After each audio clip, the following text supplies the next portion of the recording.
By the way, this is like the first one that you did with me was here. I was I here. thought it looked familiar. And Yeah. how's that?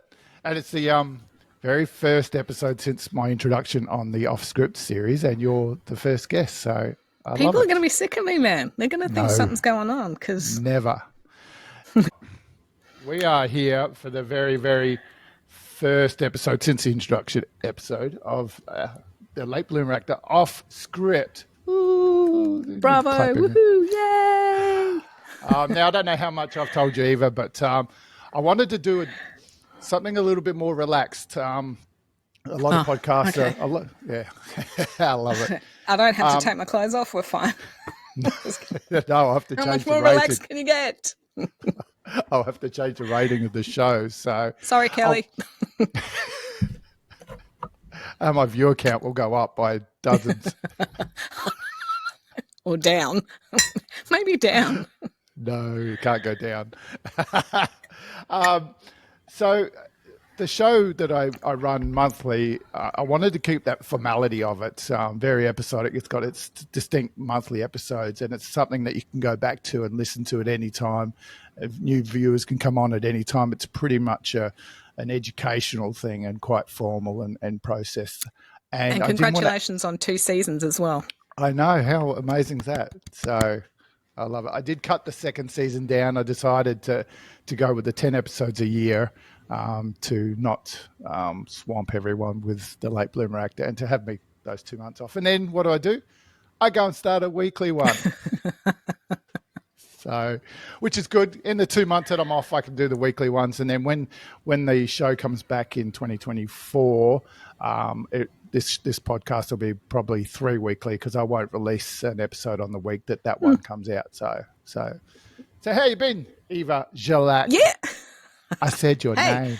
No, you did, and you said it right. Thank you. If anyone's listened to the first episode, after all the practice of making sure I had it down right, I said Eva's surname wrong.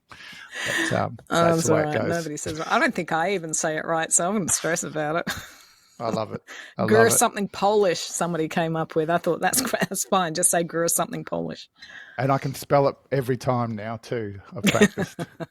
That's great. You can order pizza with that surname now. Remember when you used to have to, like when you rang up to order a pizza and you had to give the surname? And I hated like having to spell my surname. And my sister married a Jones, so she got it easy after that. Now you don't have to do it. You just order it online. Pizza for Eva G. Eva G. How do you spell G? Jeez. So where are you at the moment, Eva? I'm in upstate New York, spending the holiday season with the family. Awesome. Is it cold yet? It's bloody cold. It's like around about 30 degrees Fahrenheit, which is about freezing and below. No. It's great. No. I'm there with my family for over Christmas, as you know, and so we're watching the temperatures, and I think it's like 2 to 3 degrees during the day, so... Because I love the cold. You're going to have an amazing... You're not even going to notice the cold. You were just going to love Christmas in Manhattan, and it's going to be like you'll forget about how cold you are. It really is magical. Beautiful. And what have you been up to? I've been working. We just finished packing up a Halloween event that we do in Malaysia. It's the biggest Halloween event in Southeast Asia. It's probably second only to Singapore studios, but we do more walk-through attractions than Universal Studios Singapore. So we just finished that, and I finally get to sleep. And I'm like looking at the sorry state of my website and my YouTube page and my Casting Networks page and thinking, I better update some stuff here and get back into it. You know how it is. No, you don't, because you keep yours up to date all the time. Ooh, Pro. I'm sending out some emails at the moment looking for a new agent, and I realised I was a bit behind on some of my documents, so I've updated my CV and stuff. But no, I am pretty on top of most things. But then, it doesn't matter how much you're on top of something when you really look into it, especially when there's so many different sites and you've got Casting Networks and Showcast and Altai I've got now, and then you've got Star now, which I'm not using at the moment but may go back to, and you've got I wish there was some way to have them all synced. I know, just one big conglomerate where you just put all your information in one and it shoots it out to everywhere. But But that, I mean, that's part of it, isn't it? It's not just acting. It's not being the show, just being the show pony, and what some people want is the fame. Forget it. It's about being a good business person, and you are selling yourself and marketing yourself, and you have to be on top of that as much as you are your lines and your character development. And exactly. that's yeah. It's go on. Go on. No, you're talking. Oh, I'm talking because it's all about me. No, but it's the largest part of what we do is to be good business partners to ourselves by having that material ready, and to be on top of not just the marketing materials to sell ourselves, but also the politics and everything that goes along with it. We need to be across the board. And you were talking about your Malaysian experience doing I've forgotten the thing, the Halloween. That's the word I was looking for. Yes. Now that sort of goes to something that we talk about a lot, is that your side income. So trying to balance feeding yourself and making acting work, would that be what you call your side hustle? A big chunk of my side, yeah. And what I find trickier is that because my side hustle involves a lot of traveling and being away from Adelaide for long periods of time, makes it really difficult to be able to put myself forward for things, and really makes it even more difficult for my agent, because well, when are you in town? This thing's coming along. Can you be in town? 9 times out of 10, I can be. My boss here is pretty good. When I was in bands previously, if I had a gig coming up, he would, let me leave and go do the gig and then come back. And it has been the same with the films that I've made and the productions that I've been in. But it does make it harder to forecast. And then I forgot what the question was. So, because again, I'm talking about side hustle. Side hustle. Yeah, side hustle. So I think I definitely, and I mentioned this before in my very first podcast episode with you, that I do need to pull myself back in and go, no, this is what you really want to do. Yeah, I'm good at this, and I need to stop myself feeding the people that rely on me to do what I do. And that could be a bit of ego in me talking, but I've got to let that go and put that energy back into myself. And that sort of leads to what I brought up in my introductory episode. I came out of the gym and quickly threw my camera on. I was talking about something had happened in South Australia with the death of a young teenager, and it happens a lot. And you see these things on the news and you just go, life can change so quickly. And a big thing that's talked about on the podcast is that, especially with late bloomers, is I wish I'd done this when I was younger. I wish I'd done this because it's the love I want. So you were sort of alluding to that there about making it happen. So how do we, as actors, force that and make it happen when you've got to pay the bills and you've got to do the side hustle? It's that balance, isn't it? It absolutely is that balance. But a key thing that you said there was people thinking, I should have done this when I was younger, or I should have done this before. You shouldn't be thinking that. You should be thinking, I should be doing this now. So, yeah, it's all well and good to go, I should have done it when I was young. I can only do it when I was young. No, you can do it now. You can do it now. There's nothing stopping you from doing it now. Nothing at all. The only person that's stopping you is you. And I think I said that in an interview once. And I'm glad I did, because it's in print now and I have to live by it and remind myself of it. It's like, there is nothing stopping me from doing it now. My bills are paid. That's great. I can do this now. And that is, like I've said now, is my big focus now that I'm here and I'm not working, is I'm pouring everything I've got back into this craft that I love so much. But I just would like people to know, don't think I should have done this before. Don't think that I had to be younger to do this. You can do it now. You can do anything now. You can make your own content now. You can join a theatre club now. You can make up your own theatre club now. You can go do an acting course now. You can go study online now. There are so many utilities. I'm not sure, I can't think off the top of my head, unscripted, the right word to use. But there are so many tools available to us to be able to do it now. So what's our excuse? There's no excuse.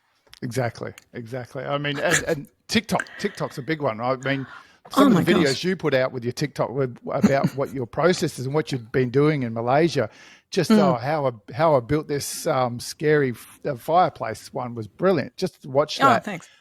Now that's content. That is about putting yourself in front of the camera and getting people to Exactly see right. you. So I And love I it. love doing those. I love doing those little snippets because everybody's attention span now, particularly on social media, is like last 5 seconds, 10 seconds, unless you're engaging, they're flicking through. If you think of that like a casting director, like a casting director does exactly the same when they're flicking through self-tapes and everything. If you don't grab them in the first few seconds, they're going to be swiping through to the next one. So I find that good practice. And I love making those little bits of content to entertain, not necessarily to put myself forward and to say, hey, look at me, look at what I'm doing, I'm in Malaysia, blah, blah, blah.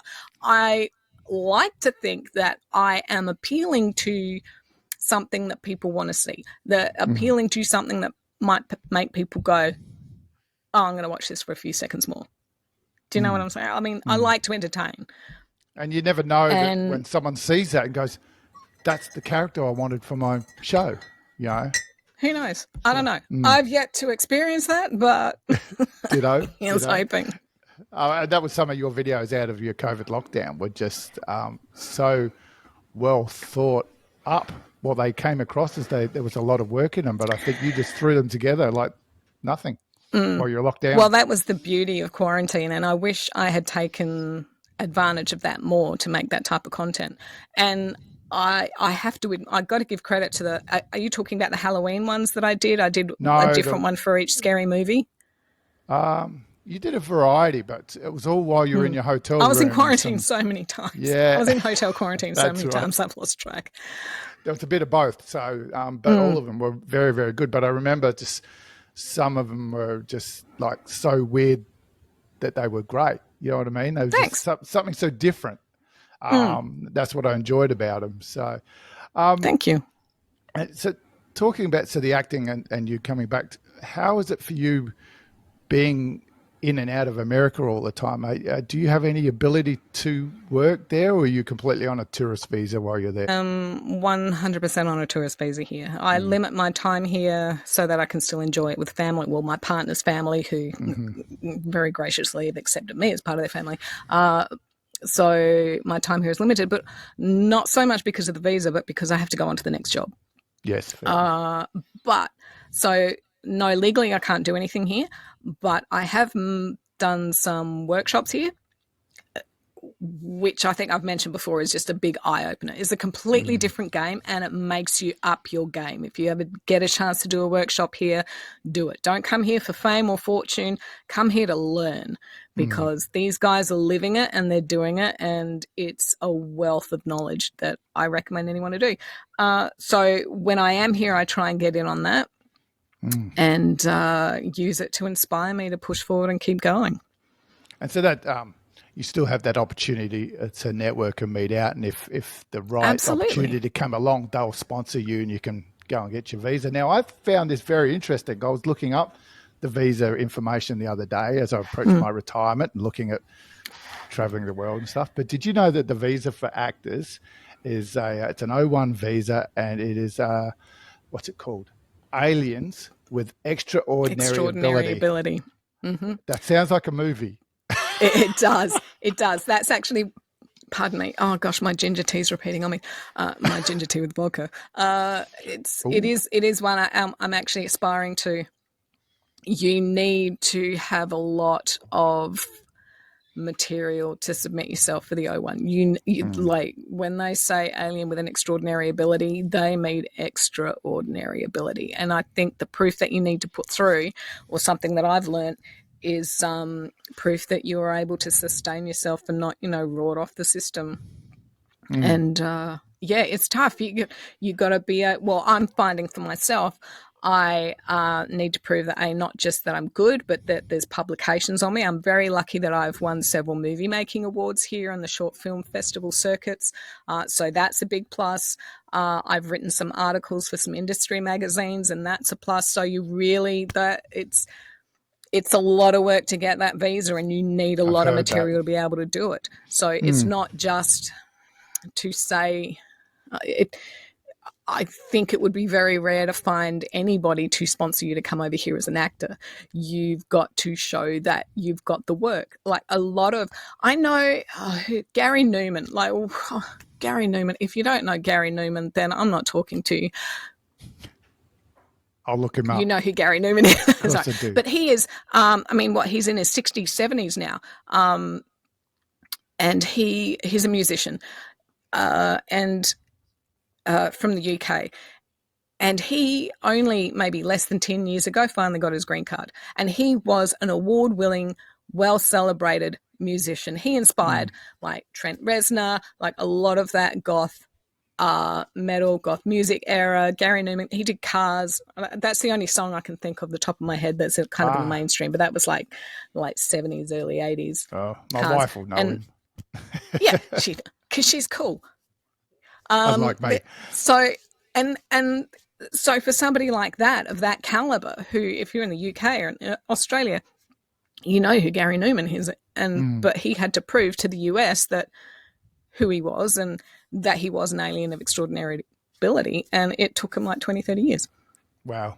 Not the whole process, but like his 20, 30, 40 years of back catalogue work wasn't just enough. So, but then again, it depends on the lawyer that you have that's helping you out with it and who you probably get behind the desk that signs the paper. So exactly. And a lot of people saying, I want to get to America. And I think the biggest thing, especially with the amount of work we have here in Australia, I think you need to focus on getting that quality work. If you can't get it here, then you shouldn't even be thinking about America.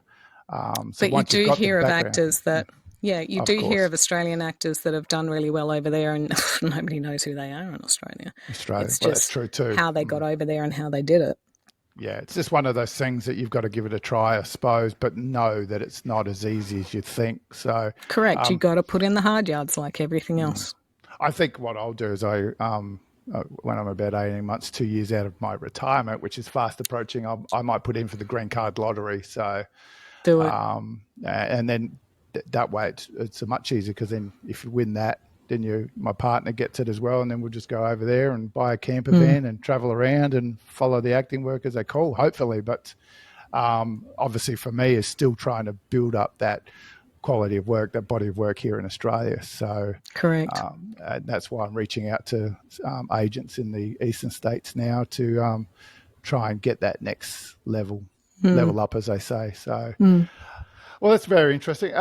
Eva, as I said, we do want to keep these episodes really short, so it's just more of chats and ramblings and stuff like that. So this won't be a once-off. We'll have you back on, and we'll do some live stuff and some multiple people and stuff like that. So we'll get other people in, so we can have some arguments and fights. But quickly, I wanted to step on the strike actions over in America at the moment. How much have you been following that, and what's your understanding of where it's ended up? Yeah, the big chunk of that was at my busiest time when I was in Malaysia. So the only thing I have been keeping tabs on the SAG-AFTRA website and not so much social media posts, because that's, if you want opinion, go there. Well, if you want to go opinion, you go to anything online, really, don't you? But a very good friend of mine, and I might actually put you in touch with him, because he did the green card lottery and he's a SAG-AFTRA member, and he's from Australia and he's living in LA at the moment. So love it. I'll put you two in touch. So I've had a lot of conversations with him about it. But funnily enough, I was reading about it last week when they had it's not the preliminary, it still needs to be voted on, the agreement that they finally settled on November 9th, I think it was. Yeah. And I don't know when the vote's on. I think it's before Christmas. 5th. There we go. Yeah, I think it's December 5th here, which is December 6th there. And there's still a lot up in the air a little bit. And one thing, because AI scares the crap out of me, says the girl who's on social media all the time. Like, anybody who says AI is scary and blah, blah, blah, stop using the filters on your social media. Because where do you think AI plays in everything we do? But one thing I found interesting was that the AI component, like the scanning of you to use an AI further on, yes, that is negotiable. So what is stopping a studio from not hiring you because you say you don't want the AI scanning? I'm curious. That's one thing. That was one of like a lot of little holes I'm kind of seeing, even though I'm not SAG-AFTRA and I'm not part of the industry here. I think it's important to educate myself on what's going on around the world. And definitely. That was just one thing that kind of stuck out to me. Yeah, so, I think I've seen a lot of discussions about that people are a bit upset that they've let the networks get as much as they did in the agreement. So I'm wondering where the vote will go based on that sort of stuff. So it certainly sounds like it's a lot better than what they wanted. They wanted to pay you $125 and have your image in perpetuity. So yeah, bugger that. Forget it. I've talked about it in a couple of previous episodes with Tiffany Lindell-Knight and Audrey. She's from amazing. Audrey Help Actors. Was about the amount of money that these companies are making off movies, and especially off streaming now, and the actors aren't getting it.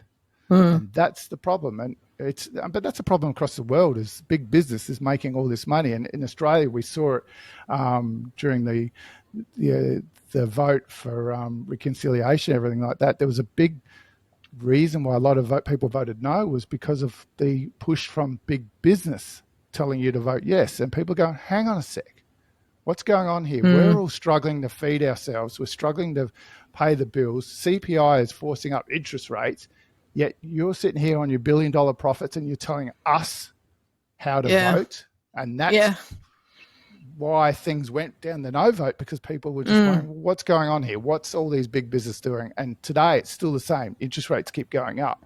We're getting broker and broker, but the Commonwealth Bank announces a $1.6 billion profit. Well, how's that work? That's not fair. So we will never know. We will never know the inner workings or who's actually pulling the strings and what's going on. That's the trouble.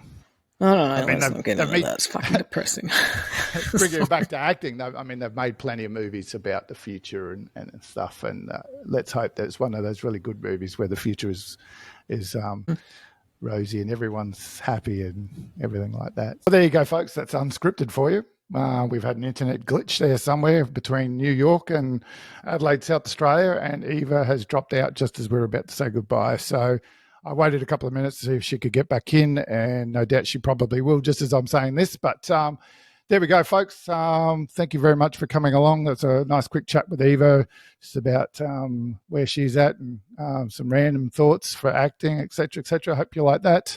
If you enjoyed that and you want to hear more, let me know through my Facebook social media, so the Late Bloomer Actor on Facebook, Instagram, or you can contact me at the latebloomeractor@gmail.com. Just let me know anything that you'd like to talk about. And as I said, I'd also like to bring some guests on in the background if you want to ask some questions live for a future episode. So if you want to do that, just let me know and we'll make it happen. So thank you very much. It's been an awesome pleasure to have Eva back on. She is a very, very good friend, and we get on really well together for our acting, and we're on very similar journeys. So it was wonderful to chat with her. So until next time, guys, we'll see you on set. So well, Eva, thank you very much. I've lost you, John. Nice David John Clark, I've lost you. Chat. That's what I like to hear. You're frozen. I don't know if you can still hear me. You're frozen David, for a sec, Eva. come back to I'll me. just wait for you a sec to see if you come back. Is it my internet?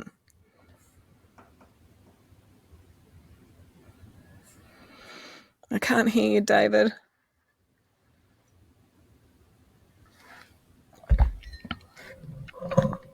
Hello. I'm so sorry I ruined your podcast. Eva, come back.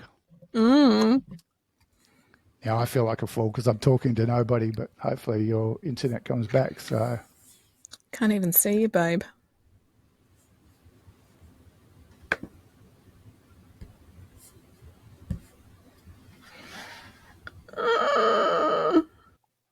Well, there you go, folks. That's unscripted for you.